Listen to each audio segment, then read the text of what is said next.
Hai analistas que opinan que a crise está pasando factura xa ao bipartidismo e que en próximas citas electorais pode chegar a oportunidade de outras formacións. O último barómetro do CIS anuncia que Izquierda Unida sería o terceiro partido máis votado, cunha caída do PP que aínda así seguiría liderando o Congreso e incluso aumentaría a vantaxe sobre o PSOE.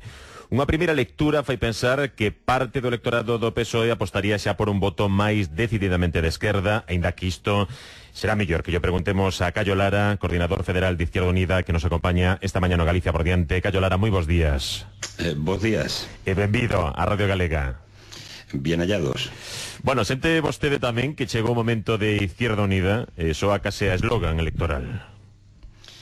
Bueno, es el momento de Izquierda Unida. Yo creo que es el momento de cambiar las políticas radicales contra la clase trabajadora, radicales contra la mayoría social, radicales contra los derechos conquistados a lo largo de la historia por la mayoría social de nuestro país, y es el momento de cambiar estas políticas, porque tanto el Partido Socialista como el Partido Popular han aplicado unas políticas neoliberales orientadas por la propia Unión Europea, que han destrozado la economía de nuestro país, que siguen destrozando empleo y que siguen creando mucho sufrimiento a mucha gente. Y hoy lo que está viendo es un despertar, por decirlo de alguna forma, de una mayoría de este país que ya no se traga lo de el bipartidismo de la alternancia en el gobierno PSOE-PP y que quiere otros rumbos, quiere otro cambio y que quiere creer, y además cada vez empiezan a prestar más confianza a que es posible una alternativa diferente que no pase por el bipartidismo que tanto desastre ha creado en este país. Pero sí que hay una corriente, ¿no?, por toda Europa que rompe ese bipartidismo. ¿Cree que está pasando algo similar aquí? Bueno, tal vez en los países del sur de Europa, los países del Mediterráneo, está más agudizada la situación porque es donde más se está recrudeciendo lo que es esta inmensa estafa que se ha montado con las políticas ultra neoliberales de la Unión Europea. Hay una corriente de pensamiento que está afectando especialmente a Portugal, a Grecia, a España, es decir, a los países que estamos más castigados en este momento por la crisis, y además porque de alguna manera pretenden consolidar un modelo de la Unión Europea a costa del sacrificio, del sufrimiento de una parte importante, de una mayoría social, diría yo, de una mayoría de la clase trabajadora.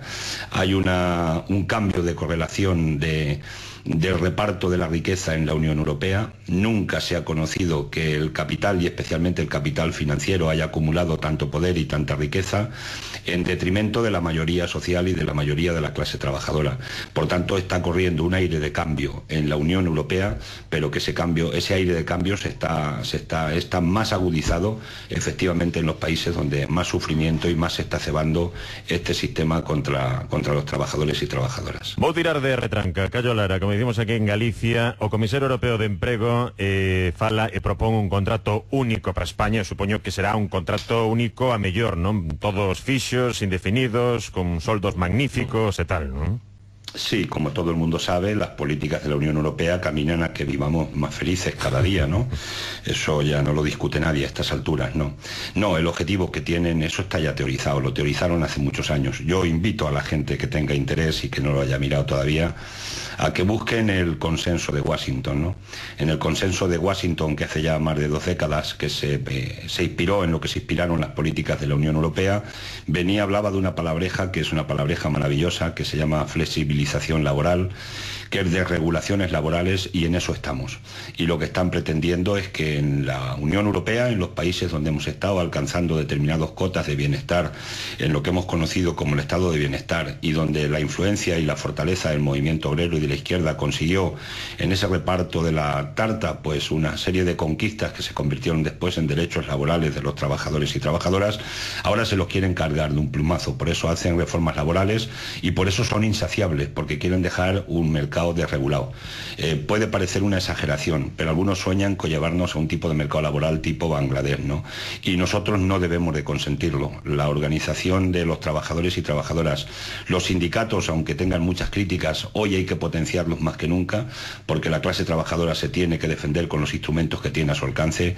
Los instrumentos son los sindicatos de trabajadores, y ahora mismo lo que están pretendiendo con esto del contrato único, en definitiva, es aumentar más la flexibilidad, la flexibilización famosa, y en definitiva lo que pretenden es reducir todavía las protecciones cada vez más débiles que tienen los contratos indefinidos, es decir, la estabilidad en los puestos de trabajo de los trabajadores.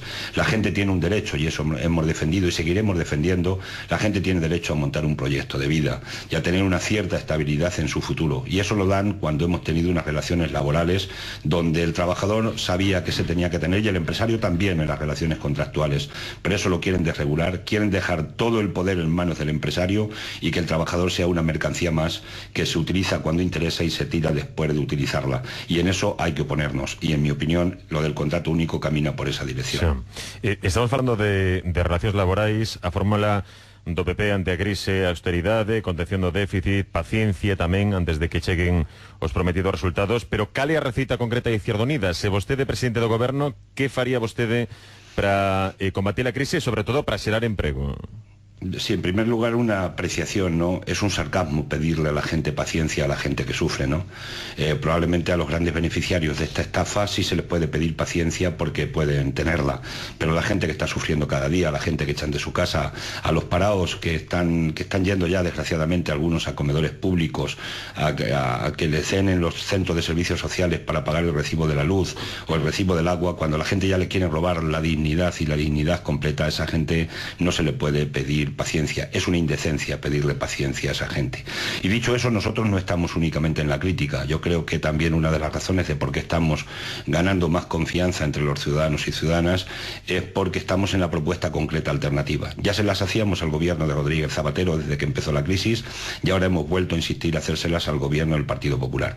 Nosotros hemos dicho que es posible situarnos en la media de la Unión Europea, somos la cuarta economía de los países de la Unión Europea, nos podemos situar en la media de paro, es decir, en un 12%. ¿Pero cómo? Aspiramos en un periodo de 3 años. En 3 años. El cómo sí. Es buscando los recursos donde están. Vamos a ver, la austeridad, entendida como recortes, solo nos está llevando a mayor recesión y mayor desempleo, y mayor destrucción de empleo. Eso creo que ya lo sabe todo el mundo perfectamente, lo sabe el gobierno, lo sabe la Unión Europea, la Troika, todo el mundo lo sabe, y lo sufren los trabajadores.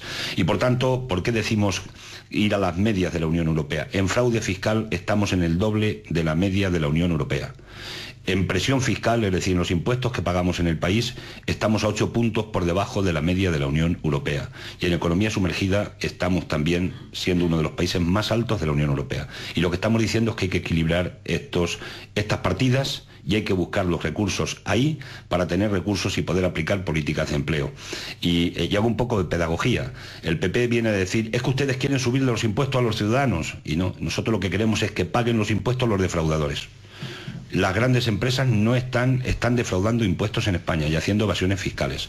Se ha conocido que 33 de las 35 empresas del IBEX tienen sucursales en los paraísos fiscales. Con ese dato sobra, pero la agencia tributaria ha dicho que hay 90.000 millones de fraude en España. ¿Vostede cree que non fan o posible? Porque todos os gobernos din o mesmo de combater a fraude. Agora falaremos tamén sobre isto, non sobre a economía sumersida, de se é importante ou non, pero en todo caso, que se pode facer? É dicir, claro, escoitámoslo a vostede, parece que é moi fácil, non? Poñer intento explicarlo, tipo de línea. Sí. Pero una cosa es lo que se dice y otra cosa es lo que se hace.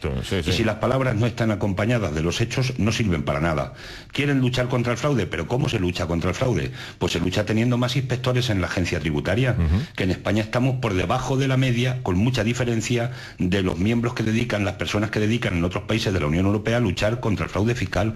Es que luchar contra el fraude fiscal de las santas empresas hay que luchar con medios. Y llevamos 4 años en los presupuestos generales del Estado que están recortando la partida sistemáticamente de la agencia tributaria. Es decir, ni el PSOE ni el PP han tenido voluntad ninguna de luchar a fondo contra el fraude. Al contrario, lo que han hecho es el Partido Popular meter una amnistía fiscal por el cual se han regularizado 40.000 millones de euros a un 3%, cuando la inmensa mayoría de los trabajadores de este país estamos pagando entre el 15 y el 52% de impuestos por el IRPF. Es decir, así no se puede combatir el fraude. fraude, porque no hay voluntad política, porque no se quieren enfrentar con el propio poder económico que representa hoy este gobierno y que desgraciadamente también representó el gobierno anterior. Por tanto, si hay recursos y reforma fiscal, ¿qué estamos diciendo nosotros?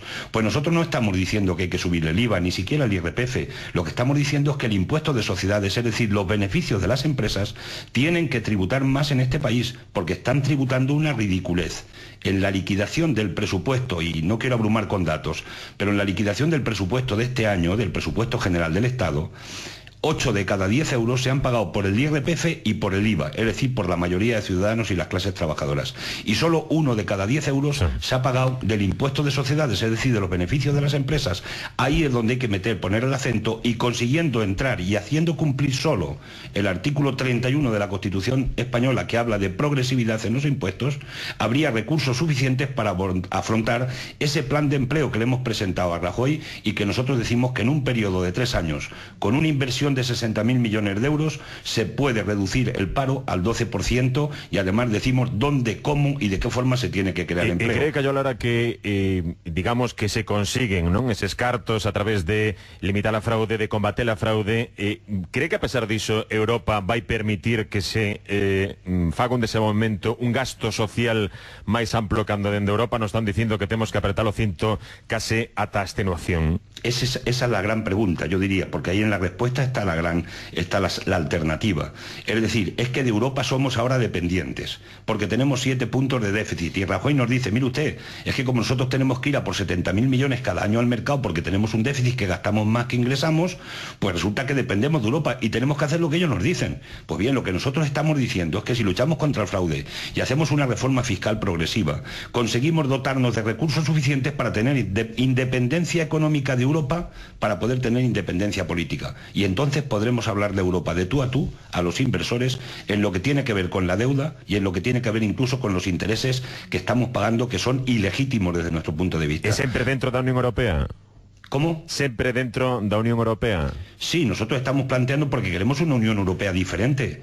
Nosotros aspiramos a que tengamos un Banco Central Europeo donde el dinero hoy al 0,50% no se lo dé solo a los bancos para que los bancos especulen con la deuda soberana de los países y nos tengan que comprar deuda al 4%, que es donde están especulando con nuestro propio Banco Central, especulan con los propios países, sino que directamente el Banco Central Europeo compre deuda directa a los países al 0,50%, y de esa forma hoy no tendríamos que pagar 38.500 millones de euros de intereses este año, que es una locura, que es intolerable y que es insostenible para un país. Nosotros queremos una Unión Europea diferente, queremos cambiar la Unión Europea para ponerla, es muy simple, al servicio de los trabajadores y de la mayoría social, y no al servicio del capital financiero, que son los que están hoy marcando la hoja de ruta en la Unión Europea. Estamos conversando nos almorzos do Galicia por diante co coordinador federal de Izquierda Unida. Son as 9:33 con Cayo Lara.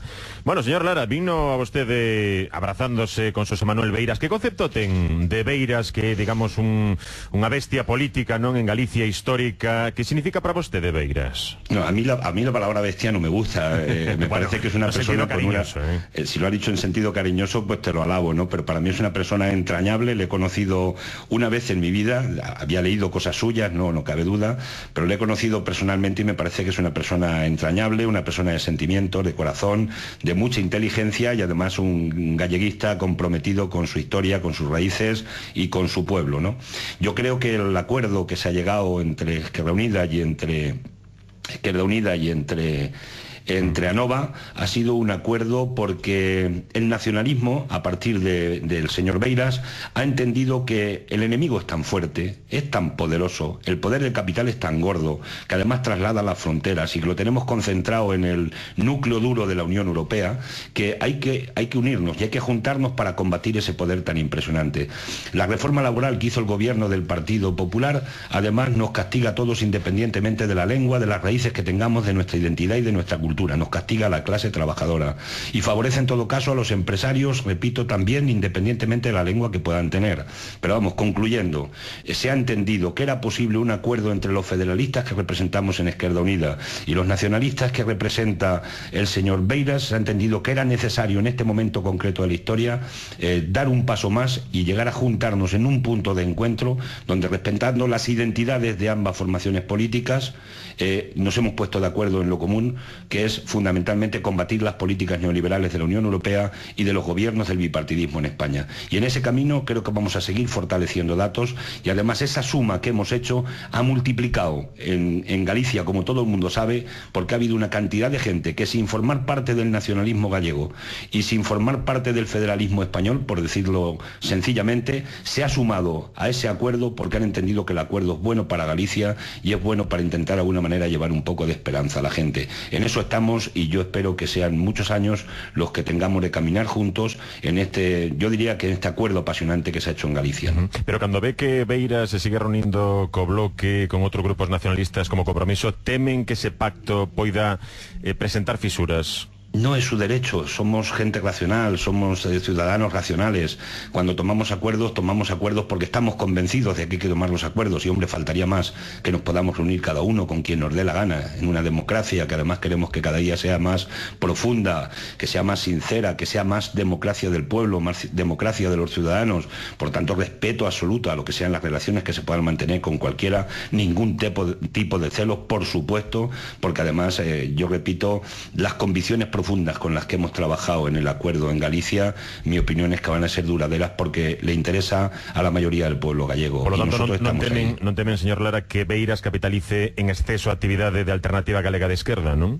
No es un problema si es que no es un problema de personas, es que la política, las personas somos importantes, no cabe ninguna duda, formamos parte, cada individuo, cada ser humano, tenemos nuestra propia personalidad, nuestra propia cultura y también nuestros propios egos, ¿por qué no decirlo? Que los tengamos, todos tenemos nuestro propio ego, ¿no? Pero aquí lo importante es el proyecto, y el proyecto lo ha configurado mucha gente en Galicia, porque la clave no es ni siquiera qué personas van a ser los actores materiales que lo van a llevar adelante, la clave está en qué proyecto queremos llevar adelante, y si en Galicia hoy se tomara un acuerdo, como el que han tomado en Andalucía, de impedir que la gente la puedan echar de su casa y llegar a expropiar, a hacer expropiaciones de uso a los bancos que quieren desahuciar a la gente para que a nadie la echen de su casa, si eso lo adoptan en Galicia, ese es un tema de proyecto político, y en eso es donde tenemos que poner el acento, porque a la gente, repito, lo que le cuentan son los hechos, y por tanto las personas somos vehículos que podemos llevar los hechos a buen puerto, ¿no? Y en este caso, pues será el señor Beiras, será Yolanda, serán los compañeros y compañeras, los miles de ciudadanos y ciudadanas en Galicia, que son los que han decidido desde abajo arriba que se tenían que poner de acuerdo. Y luego hay actores importantes, sí, pero repito, lo fundamental son los proyectos, y eso el señor Beira lo sabe, nosotros lo sabemos, lo sabe el pueblo gallego, que lo que cuenta, repito, son los hechos concretos y no ya incluso las propias palabras, porque ya han engañado mucho a la gente. El bipartidismo ha engañado ya demasiado a la gente en este país y también en Galicia, ¿no? Gustaríalle que a Nova formase parte dunha candidatura ás europeas, tamén con Izquierda Unida, incluso as municipais, meditan xa iso, sobre todo as europeas, que é o máis cercano? Nosotros no hemos entrado todavía en ese debate. Para nosotros lo importante es el proyecto. Estamos por confrontar un proyecto europeo que no es un proyecto para los ciudadanos y ciudadanas. Y en ese camino estamos en este momento, para entendernos con todos aquellos que se quieran entender con nosotros, y nosotros también entendernos con todos aquellos que de alguna manera están aspirando a un proyecto antineoliberal y anticapitalista. Y en ese camino estamos ahora mismo. Nosotros no hemos abierto todavía el debate en la organización de las elecciones europeas, pero repito, sí estamos en que hay que crear un bloque social y político alternativo a las políticas neoliberales, y en ese campo no solo no se descarta a nadie, sino que entendemos que tiene que entrar todavía más gente, porque somos muchos más en este país los que tenemos un pensamiento de políticas que no tienen nada que ver con esta locura que se está produciendo por las políticas de la Unión Europea. Y en ese camino, en lo concreto, es donde no cabe ninguna duda que nos vamos a terminar entendiendo. Incluso a Bloque, por lo que presumo, ¿no? No lo sé, es que depende de la gente. Yo soy gente de raíz, y cuando digo de raíz digo que los acuerdos se tienen que forjar en la raíz de la gente, en la raíz de los pueblos. Cuando un pueblo fortalece un acuerdo, independientemente de donde pueda venir el origen de cada uno, eso es inamovible. Y lo importante en Galicia es que el acuerdo que hemos llegado, que ha dado lugar a que tengamos esta fuerza política que además está en ascenso en Galicia, y que ya podemos pasar incluso a convertirnos en la segunda fuerza política de Galicia, eso ha sido porque la gente ha querido de abajo, porque ha surgido de abajo arriba. No ha sido un modelo impuesto desde arriba por una jerarquía, sino que ha surgido del propio pueblo, de abajo. Y todo lo que surja de ahí, bienvenido sea, porque será donde la gente quiere fortalecer datos para entenderse y marcar caminos juntos en el futuro. Outro día liamos un titular no xornal Le Monde que dicía: en España, sen economía somersida, habería xa unha revolución. Está vostede de acordo? Cree que con estes niveis de paro, con esta crise, se non fose por esta economía somersida, a xente estaría agora mesmo, xa o está nas rúas, non? Pero dun xeito máis destacado, falando de revolución, di incluso este xornal francés. Es que hay dos cosas, ¿no? Una, es que la gente tiene la manía de comer cada día que se levanta por la mañana. Nos enseñaron a eso de pequeños, ¿no? Y tenemos que comer cada día. Había un amigo mío que me decía, y me gustó aquella frase, decir, el problema de ser pobre es que te ocupa todo el tiempo, ¿no? Y no te deja tiempo para pensar en más cosas, ¿no? Pero repíteme la pregunta. Sí, no, decía que Le Monde que si no hubiese una economía sumergida, sí, habría ya una revolución. Disculpa. No se preocupe. Te digo, hay dos conceptos, por eso hacía este pequeño introducción, ¿no?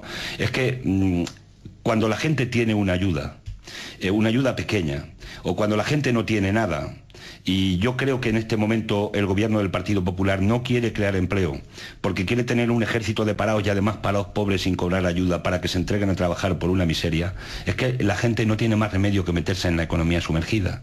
Y en la economía sumergida, cuando la gente se mete porque tiene que comer, porque tiene que sobrevivir, no le podemos responsabilizar ni criminalizar por ello. Ahora, es cierto que en la economía sumergida hay mucha gente que se aprovecha de los trabajadores precisamente de esa situación.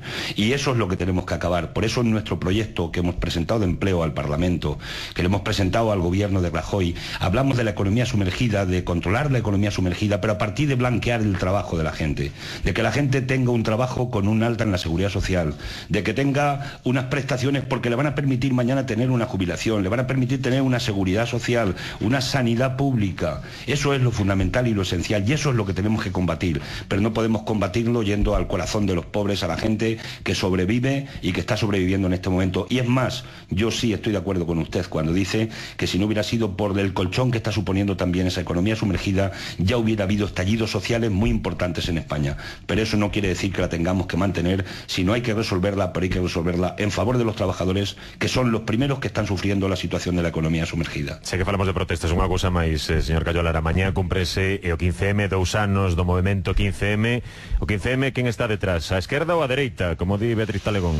No, el 15M es un movimiento que ha surgido en un momento determinado de nuestra historia. Nosotros estamos participando, nuestra gente participa en el 15M, porque hemos sido receptivos al 15M desde el minuto 1 en el que salieron a las calles a repolitizarse a la gente, porque el gran éxito del 15M es que ha sido capaz de hacer que la gente que no discutía de política, que no hablaba de política, que no quería saber nada de política, de pronto se ha encontrado en mitad de las plazas de los pueblos hablando de economía, hablando de política cultural, de política social, hablando de empleo, de derechos laborales de los trabajadores, hablando de la troika. ¿Quién sabía lo que era la troika aquí hace 4 días? En fin, yo creo que ese es el gran valor que aporta el movimiento del 15M, la repolitización y el compromiso con implicarse en política. Y yo creo que se terminarán implicando y la gente pasará a formar parte del partido que considere, del que considere que defiende mejor lo que son sus derechos, sus intereses, que coincide más con sus ideas que tiene, ¿no?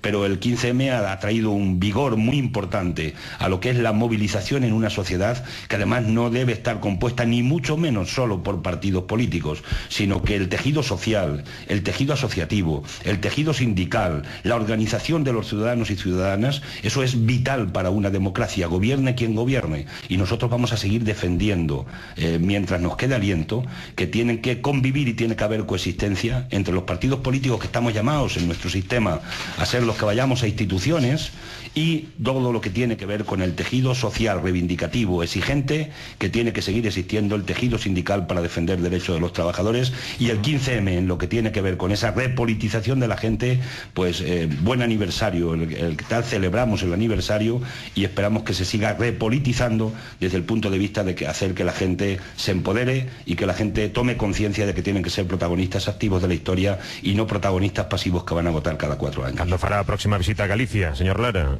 Bueno, pues cuando me inviten los compañeros y compañeras, las agendas lo permitan. Yo soy un esclavo, yo digo que que a mí me explota en la organización, porque yo dependo de lo que ellos dicen, ¿no? Pues las federaciones son las que marcan el camino del coordinador, y yo, que soy muy disciplinado para esos temas, cuando me digan en Galicia que hay que estar por allí, pues allí volveré con mucho gusto para si podemos aportar alguna idea a la clase trabajadora y a la gente que tanto sufre en este momento. De momento, un placer telo aquí na Radio Pública de Galicia, na Radio Galega, no Galicia por diante. Cayo Lara, un placer.